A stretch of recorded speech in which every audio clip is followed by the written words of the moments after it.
Welcome, and thank you for joining us for Live at Your Table.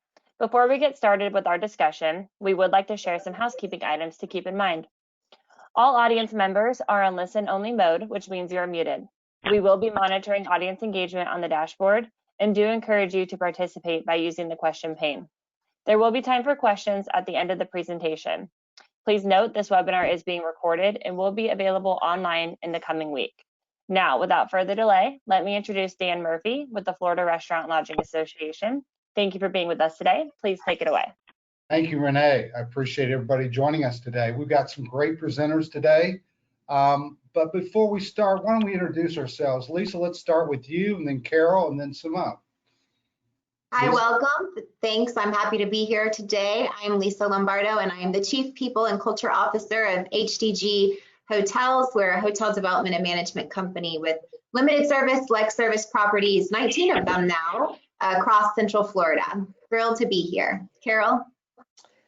Thank you, Lisa. Hi, I'm Carol Dover, President and CEO of the Florida Restaurant and Lodging Association. And again, like I said yesterday, it's so strange to not be there in person at our convention center, but you know, this is our new way this year, and we thank you all for joining us via webinar. So we look forward to hearing from Simone. I know you all are going to really enjoy her story, and I thank you, Simone, for taking time out of your schedule to be with us.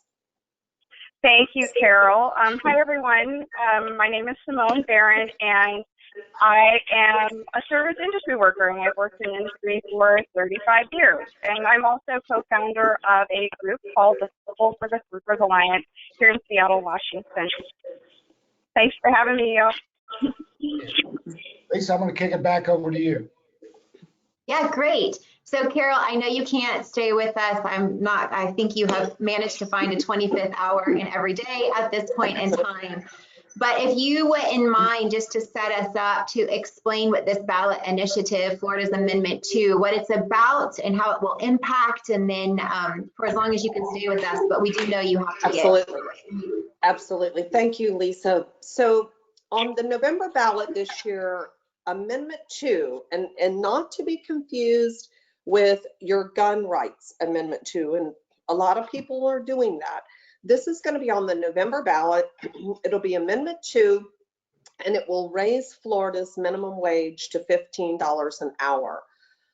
And the tricky part about it is the authors of it were quite brilliant in the sense that when you see your ballot, what you're going to see initially is the way most people will read their ballot is they'll read the first part and maybe the last part, but the very first part says that it raises it to $10 an hour in September. And a lot of people may not read any further and think, oh, it's just going to $10. That's no big deal. Yes. Well, you have to continue to read because it's the gift that keeps giving. Every year, it raises it $1 until we hit 15. And then it's tied to the CPI for here and evermore, meaning it will go up every single year. And it froze Florida's tip credit at 302, or kept it frozen. So this is an issue that we all knew was bad for Florida prior to COVID, but post-COVID, it's catastrophic to Florida. We have an industry that's right now on life support, not just Florida's industry, but the entire country. And something else to remember about this, for those of you who might have companies in other states, there's a saying politically that goes, so go Florida, so go the rest of the nation. This will be the first state in the nation to have it on a statewide ballot. The only other places that it has passed, like Seattle, which you're going to hear from Simone, have been in cities. And then some states have tried to do it legislatively, but this is going in our Constitution, meaning once it's done, it's done. So we need to educate the public as to how this is a job killer for our state. It's a 75% increase in our payroll. And so I think that there's no one better to talk to us about this than somebody who has absolutely lived it and can talk about what it what the real life experience was versus what the media tries to say. Oh, they're just making this up. They're making hype, making it a bigger deal than it is. No, we're not, because it has never been successful anywhere that it has passed. So I'm going to, I guess, am I to turn it over to Simone, or do I punt back to you, Lisa? Yeah, I mean, I can take it and tee up the first question for you, Simone. Okay. Thank you, Carol. Okay. Simone, you have personally experienced this in Seattle, and I find it interesting when I watch your story, which for anyone watching on our website, amendment2hurtyou.com, we do have Simone's video, and it's very telling. You can use it as a resource to share our messaging for sure. But, you know, Simone, when you first heard the idea of a $15 minimum wage in Seattle, what did you think? What was your first thoughts about it?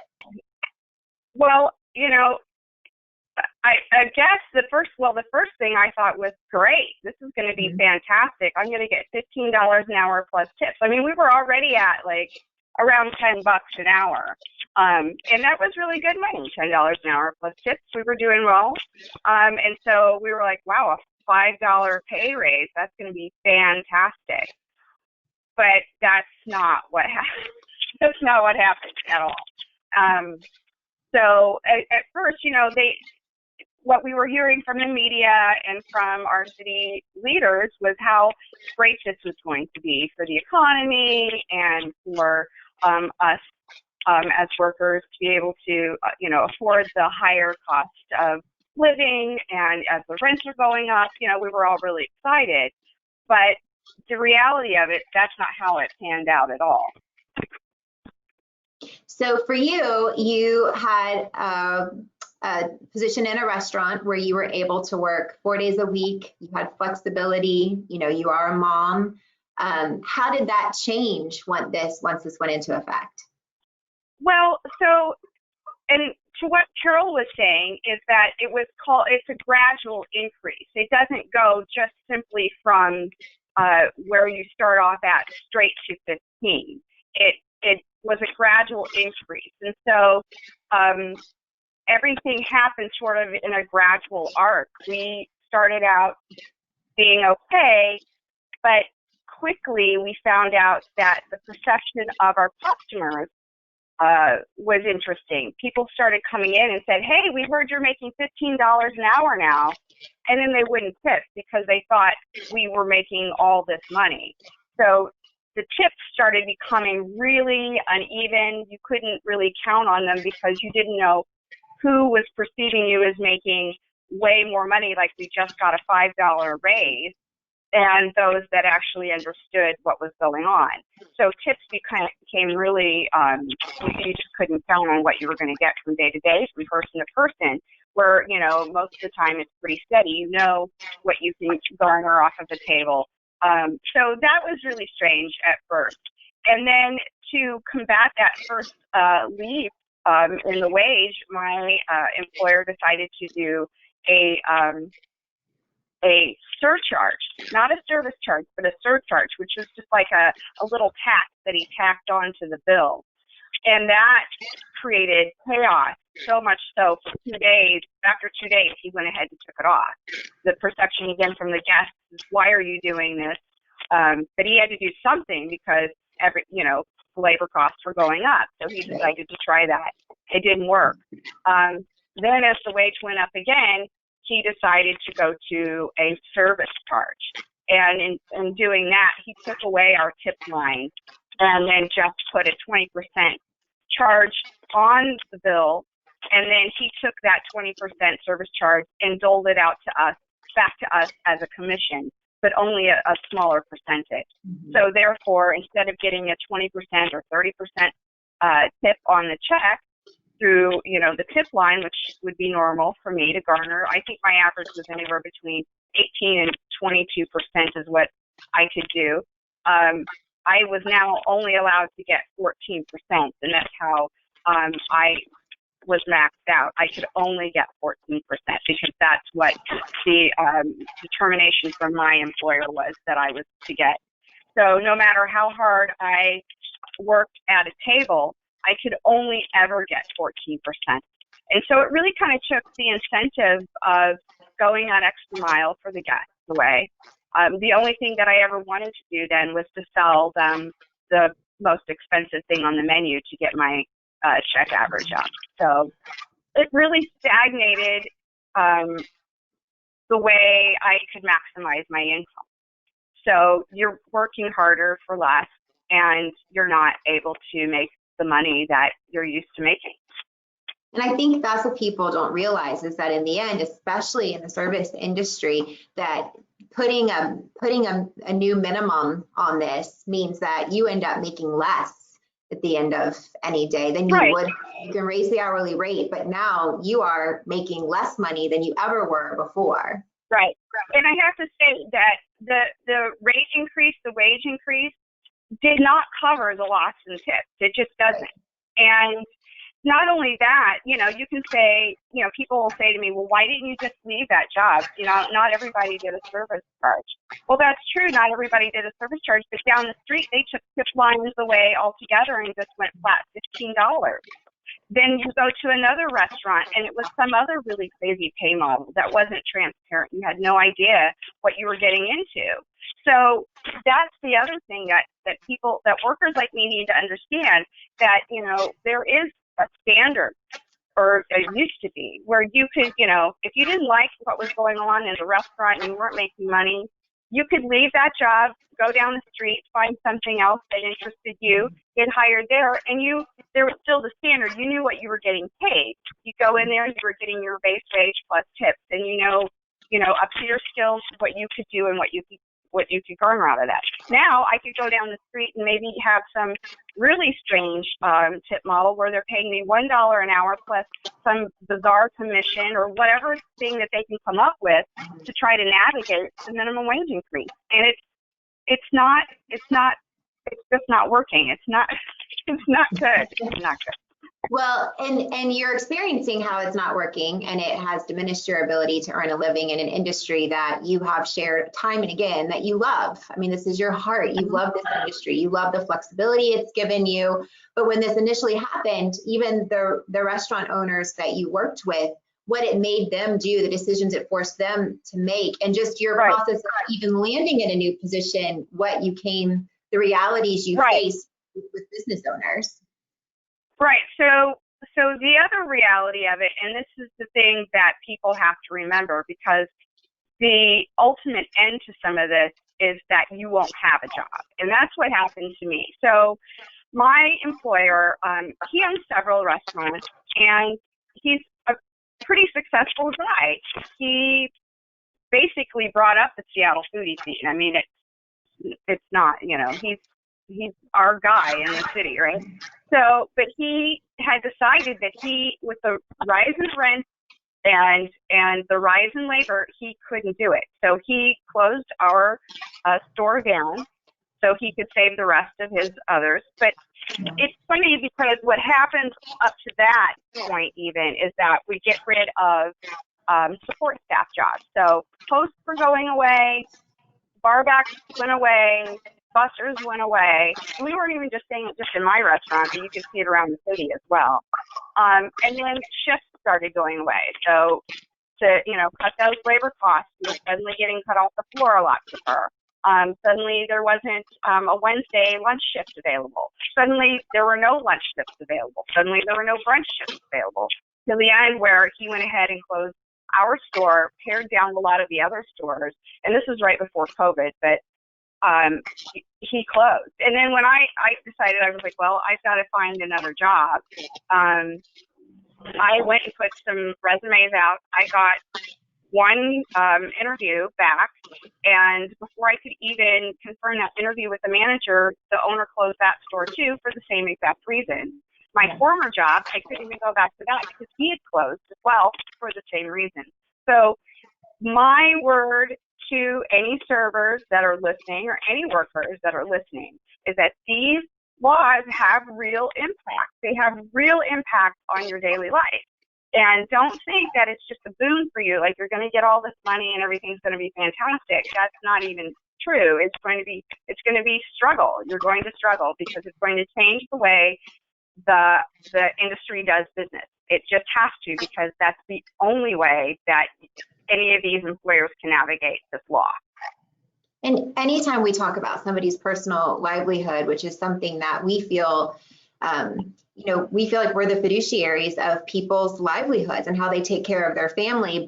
And so when I say I don't want to get personal, I already have gotten personal with you, but you are a mom and you had the flexibility to invest in your child's extracurricular and be there when those events happened. And what happened to your work week? I mean, did you end up having to take on a second job? Yeah, so that's what I had done when they had gone to the service charge and I was losing money under that. I was like, I have to get another job to be able to survive. So, because that's your first instinct as a server or somebody who works in the industry, because, we're pretty transient. We bop around from restaurant to restaurant. So I thought, well, I'll just pick up a couple shifts at this other place. And I got hired on. And so I ended up working 6 days a week, which that, as a server, I guess a lot of people do it. I'm a little older, so it's hard, but it was really stressful, and I wasn't home. I was just working all the time so I could pay the rent, because the rents are going up too. And that takes away, time from my kid. And that's a struggle. And, the other thing too is, flexibility. This industry allows so much flexibility for us to do the things that we want to do, raise kids, travel, take classes, do whatever it is that we do. I mean, there's a great work-life balance in the service industry.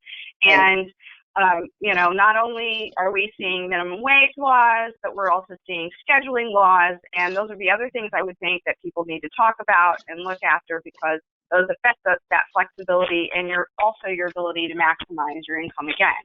So I ended up working 6 days a week. I tried to do that and I couldn't sustain that. So I went back to just working 4.5, 5 days a week at the other restaurant and trying to make it. And it was an absolute struggle all the way up until COVID. And Carol, while we have you, one of the things that I've heard you talk about is the number of jobs that Florida had pre-COVID in hospitality, and then where we stand today. And I know I'm putting you on the spot for what those figures are, but just to share what Simone said about job loss here.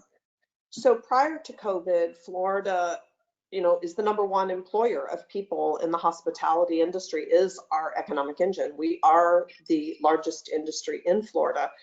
So we had over 1.5 million employees. Then COVID hit, and over 930,000 of them were either laid off or furloughed. Subsequently, our best guesstimate is that a third have been hired back. I mean, we will not be surprised if we see, particularly if Amendment 2 passes, 500,000 employees, a third of them unemployed. Over 339,000 of our hotel employees are still unemployed. And then, so it doesn't take long to get, another couple of 100,000 in the restaurant industry, which daily restaurants are closing without Amendment 2. Right. So, we can easily see where that 1.5 could drop us down to maybe 1 million, a little under, so 500,000 unemployed.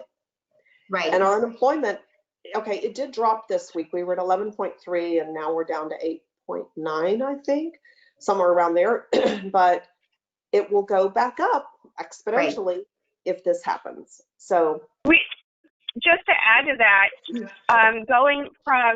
so in January, the Seattle minimum wage went to $16.39.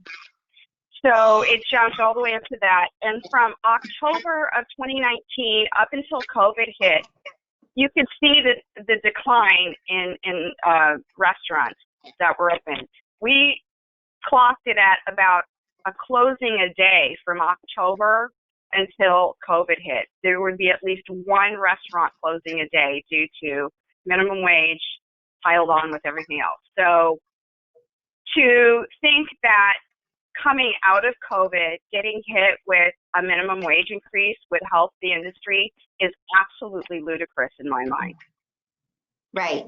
And then Simone, you have an interesting, because you've been a messenger for this so much now, that there's that front of the house and back of the house dialogue and getting folks to understand that, okay, you're tipped wage, maybe you're not tipped wage, but how those two things, you know, feed one another or don't. So how that can also negatively impact whether you're front of the house or back of the house. Right.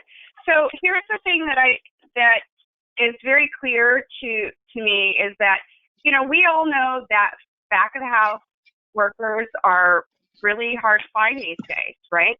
So employers are going to want to pay them premium wages to get them to come and work. I mean, they need premium wages to come and work. And we know that, and I know employers know that.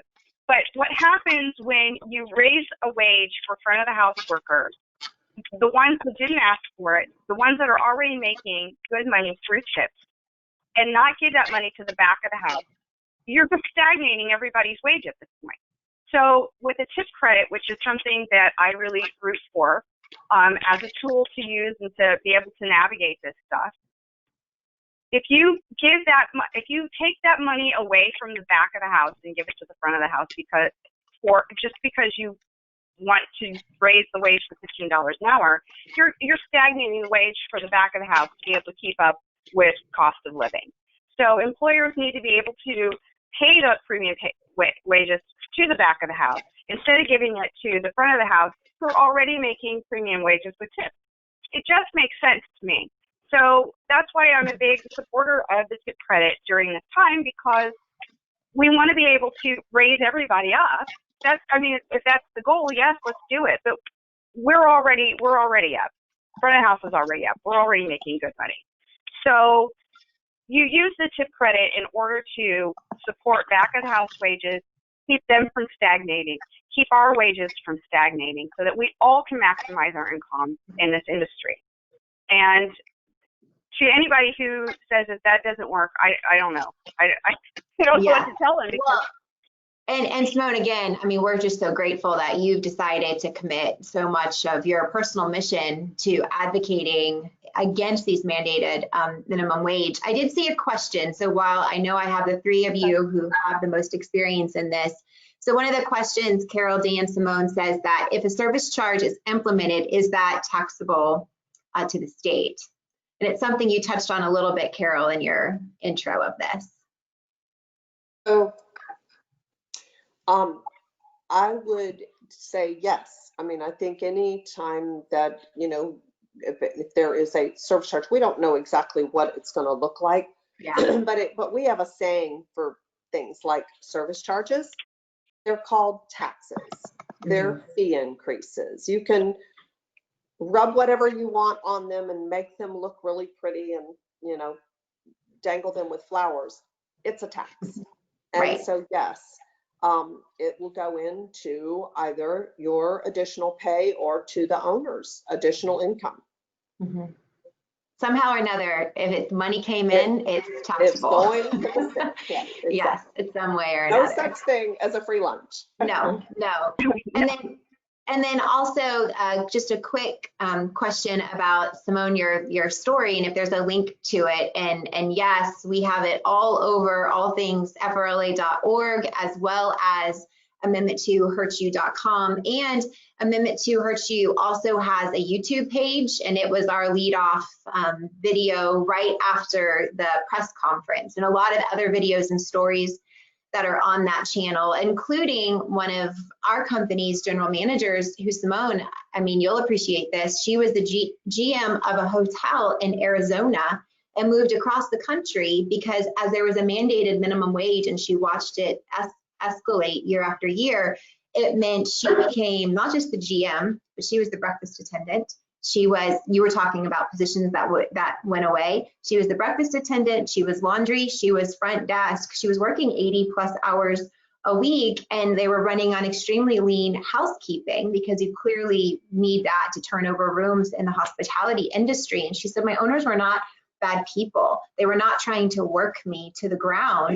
They just literally couldn't afford to have any other positions hired and to have folks in those positions. So they were essentially eliminated. People were laid off. So you have people losing their jobs just so that we can afford to pay what the increase was and minimum wage. So again, the very people that we think we're lifting up, we're actually hurting. And that's why you being out there and everything that so many of us within FRLA are doing is so important, so that we understand just that this is a job killer. It's a job killer, that there will be some people who may make more, but like you've said, yeah, you made more, but I made more per hour, but I made less overall. So you did not improve my life at all. It doesn't improve your life. It makes it more of a struggle because, again, you know, as a worker, you don't have any control over what your employers are going to do. And employers vary. Not everybody is Cheesecake Factory or some other large thing, and not everybody is, you know, a mom and pop diner. So that's the other thing, I guess. You know, I'm listening to you guys talk about this thing and how it's a state mandate, which that's scary to me because what happens in a big city in Florida doesn't happen the same in a small town in Florida. And so how is that going to work out if they just blanket a minimum wage on a state? That to me is also something that should throw red flags at a lot of people because, again, you know, I always make this equation. You know, $15 an hour in Seattle is a poverty wage. You can't survive on $15 an hour in Seattle. Now, in Muncie, Indiana, where I used to go to school, very small town in Indiana, $15 an hour is probably a really great wage. But who is going to be able to afford to pay that? You know, so to be able to, the thing that really aggravates me about this is that we see legislators, you know, going in and saying this is such a great idea, but they don't talk about the specifics and all the, you know, they don't do their due diligence in looking to see how it's going to affect workers like myself, employers, and different areas across the country, because I know they're talking about this for the country, and it scares me. It really does. Yeah. And they don't even, I know I do have to hop off, but you know, to your point, Simone, they don't even look at how it impacts their constituents, the people who put them there. They don't look that deep.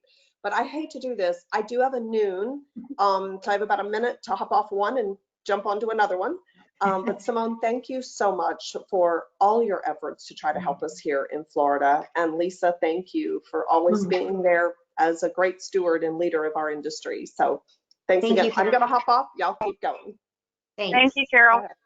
Yeah, and Simone, you touched on something that, you know, we're juggling here, and that is with it being a constitutional amendment, even with as engaged as I try to remain in the state and within government affairs, do I feel, sitting where I sit in Central Florida, that I qualify to set the minimum wage in Miami-Dade or in the Keys and in Pensacola? And I don't. Just like the recovery from COVID hasn't been a one-size-fits-all, neither is this application of a minimum wage. And that is what is very uncomfortable about this being a constitutional amendment to which we all have the opportunity to vote. So the very big question is, what can we do to help people feel educated and confident going in when they go in to vote, and circling in that no when they have that chance to vote on this amendment? And their question was asked, how would we suggest restaurant owners talk to their employees about $15 an hour? So I'm going to put you in their shoes and know that one of the first things Dan and I always say is, well, first you show the Simone video. So that is step one, is show the Simone video. But what else would you recommend? Because it's sensitive. How do you tell people this? I think it's important. I think they shouldn't be scared to talk to their employees.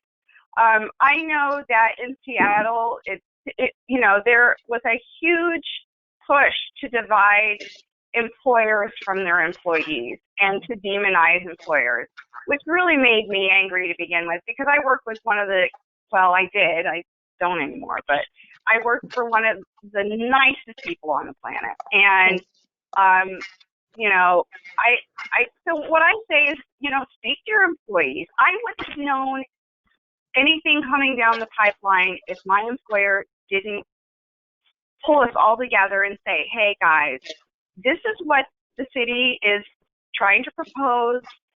This is how it's going to affect me, and this is going to affect you, you know, in the same way or, you know, different way. Right.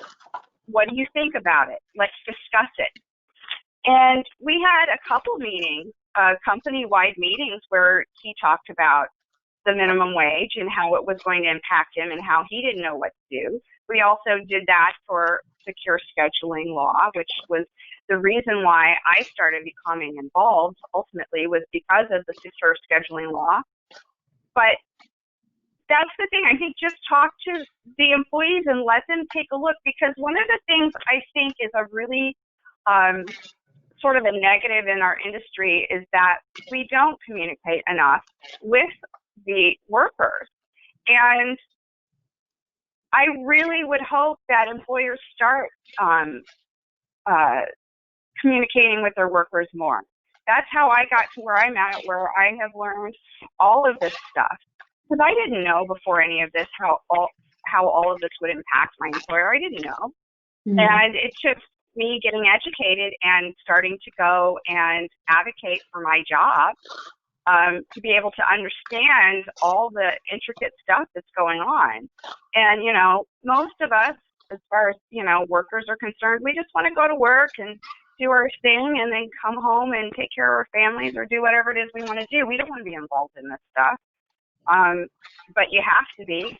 At this point, you have to be to save your job. So I would say, yeah, show them the video, just talk to them, have a meeting, buy them some lunch, you know, whatever, and just say, hey guys, this is going to impact me and this is what I'm going to have to do, and let them make up their mind. I think they'll see. I don't think there is any worker out there that honestly would want to lose their job just because of some mandate from the state that doesn't make sense to the industry they love.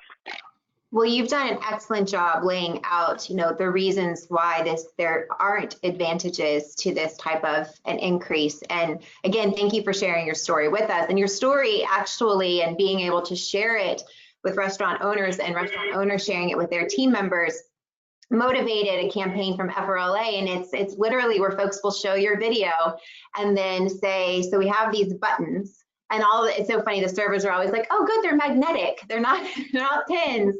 But we have we have this campaign where servers can wear these buttons, and I've gone and talked with restaurant owners and their teams at staff meetings. We've opened up staff meetings in communities where a restaurant owner has invited other business owners to come in to their staff meeting. So just, and again, sharing your story, watching the video, and then saying, here's something we can do in our house about this.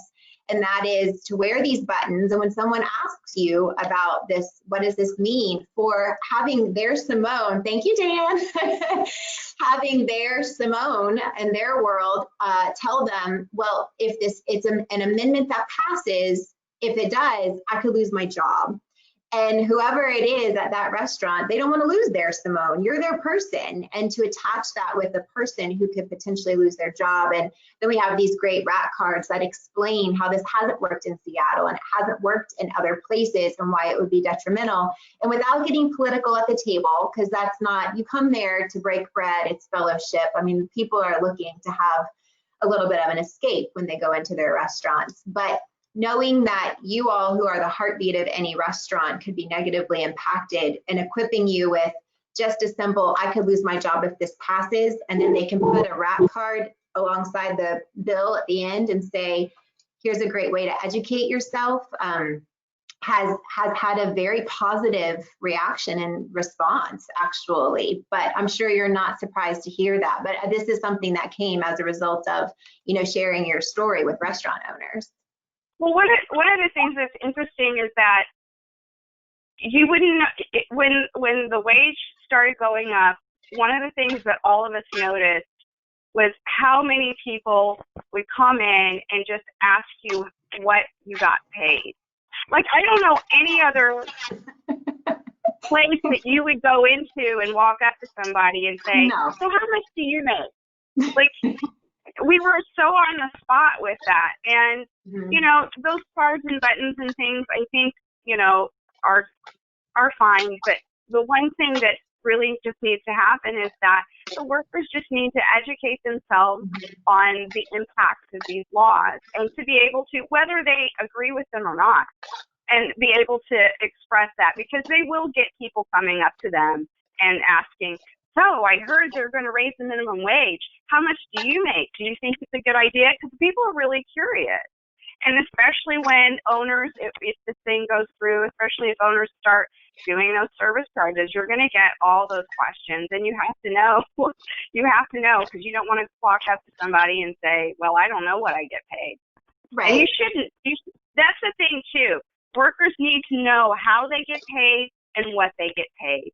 So That's many great advice. don't know. We don't know. We never cared until now. So anyway, I'm a big proponent on people educating themselves on what is actually happening in their industry and with their jobs. And I'm trying to keep an eye on time and making sure I'm looking at any questions. But to your point on people understanding what it is that they make, that's exactly what we're also encouraging business owners to understand, is how this will impact them financially. But to be specific, and FRLA has the tipped wage calculator, where it shows you year one what this would do as an increase to your labor costs. Because like you said, for folks to go, well, I think I make this, but maybe I make less, or maybe I make more. So for the restaurant owners, and even for us as a hotel company, to know year one what this would do to increase our labor costs. And FRLA.org has the tipped wage calculator on it. I'm sure you could find it as well on amendment2hurtyou.com. But John Horn, who is the chair for and he's a restaurant owner here in the Southwest Florida area. He has 4 restaurants, Anna Marie's Oyster Bar, and just for one shop, year one, it's over $135,000 in increased labor costs year one if this goes into effect. And for us as a hotel company, we have 19 hotels, and per hotel, it's between $80,000 and $90,000 per hotel in added labor costs. So that's a 7-figure increase in labor costs at a time, like you pointed out, you were looking at a restaurant a day closing pre-COVID. Well, then COVID hit. So that was the minimum wage impact. And then you have COVID hit, and now this.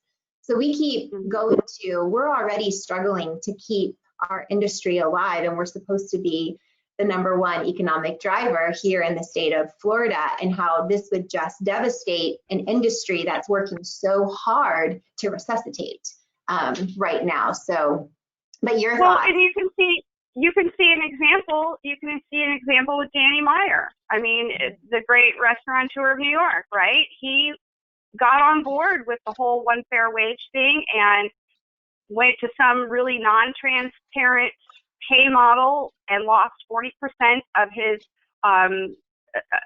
staff.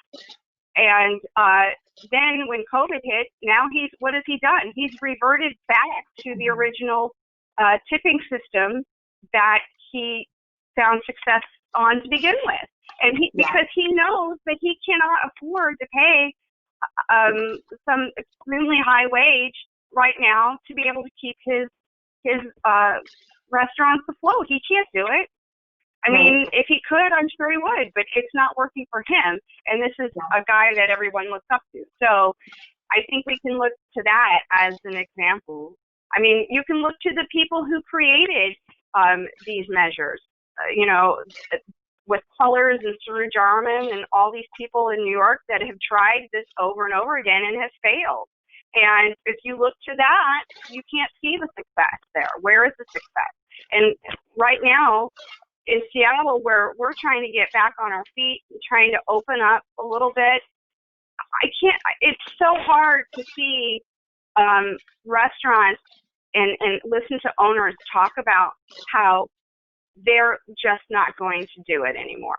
That COVID hit now, and the minimum wage is so high, and the rents are astronomical, that they just aren't going to give it a try anymore.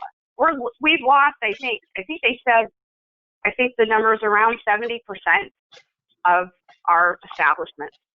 Right.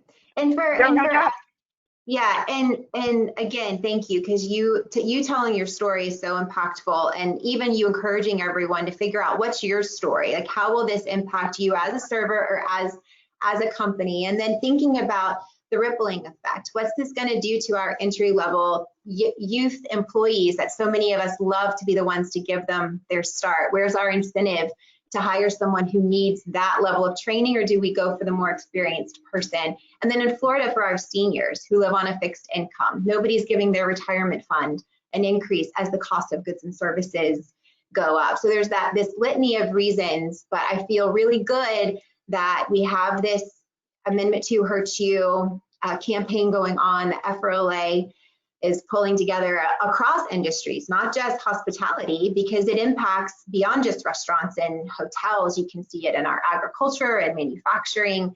And it's because while a lot of us pay above minimum wage already, just because we already pay 10, 11, 12, 15, $16 an hour, the second it goes up even this much, which the first year it's almost 17% increase, that's no joke on any line item, we have to increase that cost of labor across the board. It doesn't mean, oh, well, everyone who's already making this level, we're good to go with them. No, we don't feel right about paying our people the entry level rate of pay when they've already earned beyond that entry level rate of pay. So you're constantly escalating even from the beginning. And like you said, it's so hard to get people to realize all of it. But if we can just figure out our story and tell as many people as possible, we at least have a chance at it. And just to wrap this up, we don't have any more questions, but Simone, I touched on it earlier.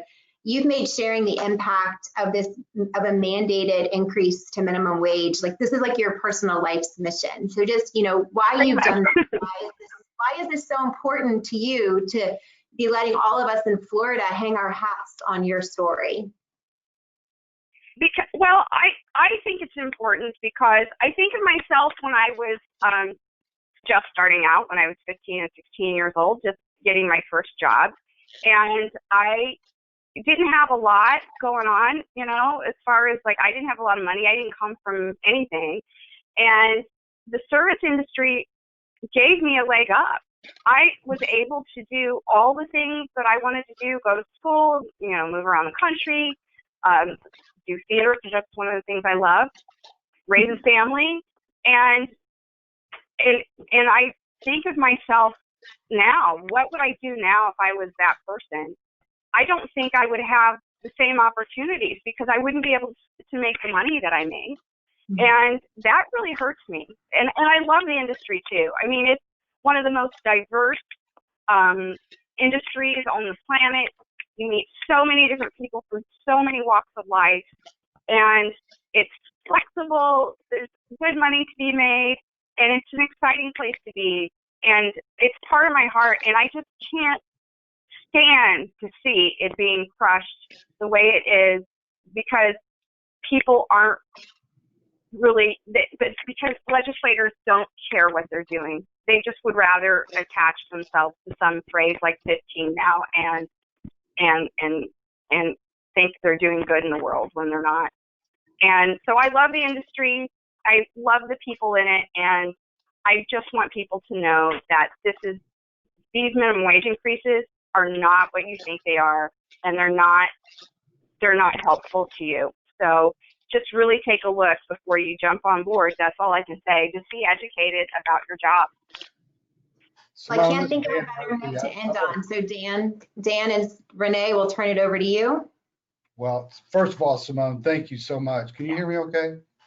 I can hear you. Yeah. Okay. Thank you so much. I'm going to tell you, personally, you've made an impact on my life because I've been doing this for 26 years. And someone like you comes along and makes my job easier to tell others. And it's personal, and I appreciate it. And thank you for all you've done for this industry and the hotel industry, the restaurant industry, and keep it up. Thank you so much for joining us. Well, thank you. Thank you. Renee? Thank you. Yeah. Yes, thank you, everyone. We don't have any additional questions coming in. So Lisa, Simone, Dan, we appreciate you all being with us today. And thank you to our audience for joining. Thank you. Thank you. Thanks, Simone. Thanks, Dan. Bye.